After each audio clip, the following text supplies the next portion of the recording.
Hello সবাইকে।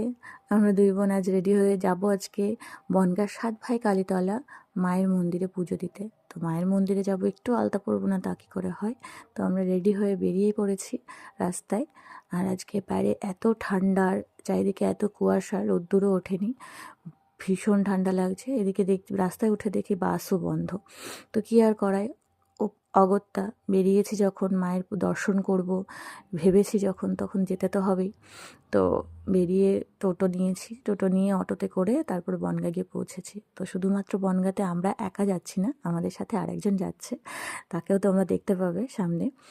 তো কে যাচ্ছে সেটা সারপ্রাইজ থাক। এই যে আমার মিষ্টি বৌদি, আমরা তিনজন, মানে আমরা তিন মূর্তি, মানে তিন মূর্তি থাকলে আর কাউকে কিছু চায় না। তো আমরা টোটোতে করে চলে এসেছি মায়ের দর্শন করতে। এই যে ফুলের ডালা নিয়ে আমরা যাচ্ছি মায়ের দর্শন করতে। আর মাকে এত অপরূপ লাগছে দেখতে, এক অনন্য রূপ তার। তো এই যে দেখো সবাই।